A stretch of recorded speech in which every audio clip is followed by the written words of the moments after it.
Sultana, hello. Hello, How are you today? I'm fine, thanks. And you? Very good. Great to share another opportunity to speak with you. Yeah, same for me. So, Sultana, how about the topic of inspiring women? Indeed, I'm sitting right next to one. Well, that makes two of us. So, tell me, who have you found most inspiring so far in your life? Well, there have been quite a few female role models and inspiring women. But since we are sitting here in an Indian restaurant, which is called Swagat in Luxembourg, uh, let me tell you about an Indian woman from history who I find to be quite inspiring. Oh, please, let's share. Yeah. Absolutely. So her name was Noor Jahan. So Noor, Noor, Noor, which means light, and Jahan, Jahan, which means light of the world. Beautiful. So this was a title given to her by her husband, who was the Emperor of India. And this was, let's say, in 1600, in the first quarter of 1600, let's say. And in fact, her story is quite extraordinary. So in fact, her parents came all the way from Iran to India.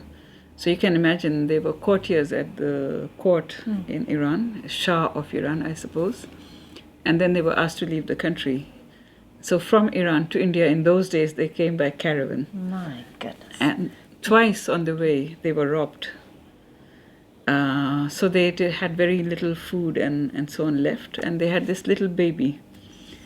And unfortunately, they decided to leave the baby because they couldn't give her food and water or nothing. And they continued. And then another caravan came and found the baby, and they brought her, and so the baby was given back to the parents. Oh, good. And they were really touched by the whole thing, and they vowed never to leave the baby behind. Good. And indeed, so already she had a miraculous beginning. This woman, yeah. So her name as a young girl was Mehrun Nisa. Anyway, then they arrived in India, and the family started working at the court of different noblemen. And she grew up, and when she was 17, she got married to a kind of a warrior, a general, who then she moved to the east of India with this general. But it is rumored that the prince was in love with her. And then, well, anyway, she got married. She moved to another part of India. She had a daughter with this man. And then, since her husband anyway was a warrior, he got killed in battle. Some people think the emperor may have had a hand in it, but we don't know. So she returned to the capital of India, New Delhi. She was a lady in waiting to the Dowager Empress of that time. And then, of course, the prince was interested in her, and she was his 20th wife. Really? Yeah, in those days, kings and emperors could have as many wives as they wanted okay. to. So he had a number of wives. Not that he lost them in the process. No, just no, that no, he no, had- sorry. yeah, okay. Indeed. Right. And then she became his last wife.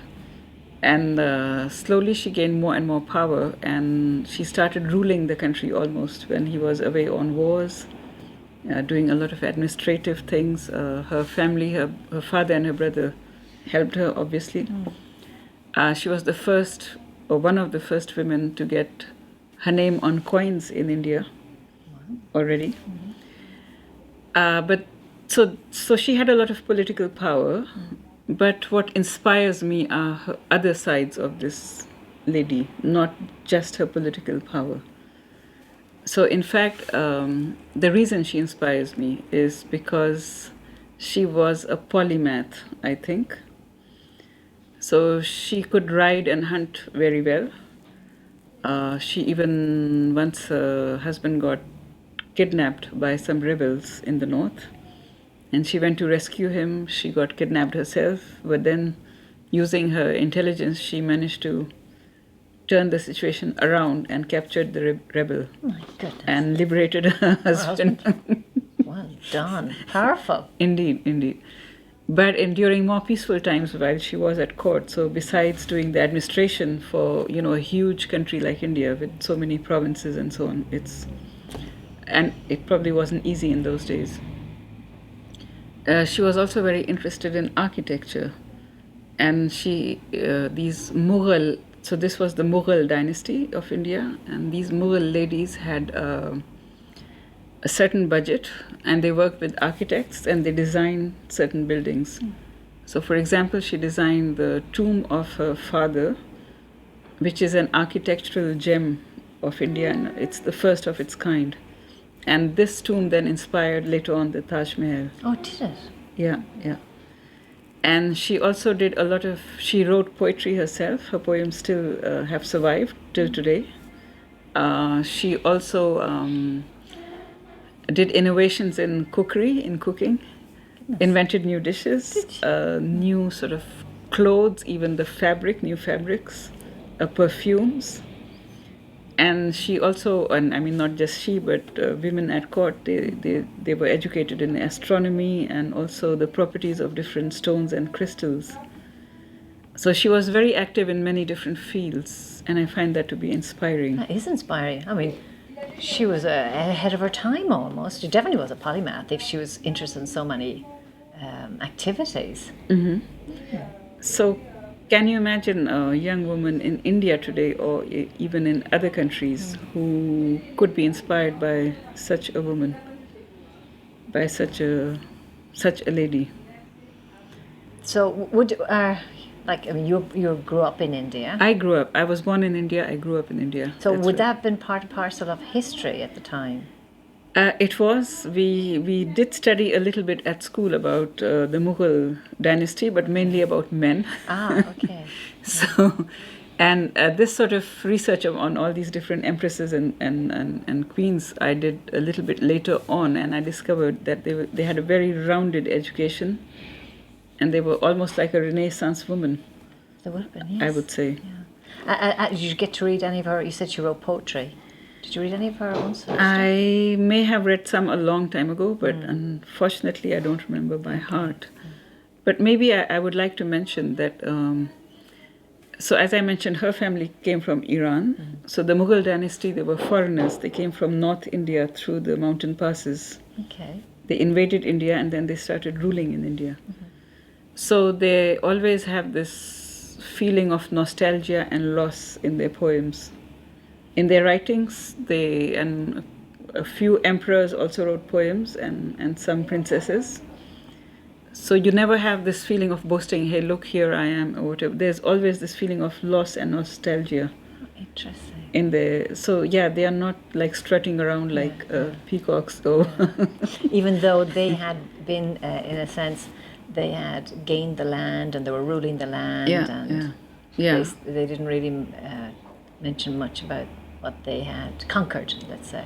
Yeah? No, in their poems, these are not proud poems. These are like full of nostalgia and a lot of philosophy, a lot of questioning. And in fact, this particular empress was also interested in looking after the general public, because women all more or less tend to do that. Yeah. They are more interested in looking after the general public too.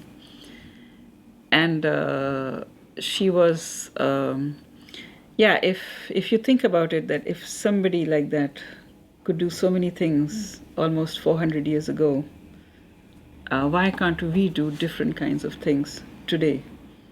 And what would your answer be to that question? Why can't we? Indeed, I mean, we can. If any Indian women are watching, or even women from other countries, yes, I mean, there have been many women in history who have shown us the way, and certainly we can research them, we can be inspired by them, and we can follow our dreams. Absolutely. So maybe it's very interesting how you were able to say how fortunate she was from the time she was born, so that she was able to stay alive. And they also say sometimes our environment or our circumstances can make a difference into who we become, right? So maybe the fact that she was first abandoned and then rescued could have had a very maybe even though she was a baby at the time, must have had some form of an influence on her life. Yes, I suppose so. But yeah, I mean, they were almost like refugees who then managed to be quite successful in the new country. Yeah. But haven't you noticed that if you really span history and we look at all those the various cultures that had to leave their home country, and where they would start off, like even if you think now in relation to the Irish, and when they had to, after the famine, and they left for the States or worldwide and various countries, they all at the very beginning, of course, took maybe the lowest jobs that were available, but then they worked themselves, worked really hard and climbed the ladder. But you'd see that maybe all across the board to lots of cultures. Indeed, and wasn't Kennedy of Irish origin? Exactly. Exactly. So, and there are many people of Irish origin in the U.S. who, and not only in the U.S., who have flourished, as you said. And making a difference. I think that's a very important point, what you're saying. They're making a difference, and that's open to all of us, that we have that potential within us. Exactly.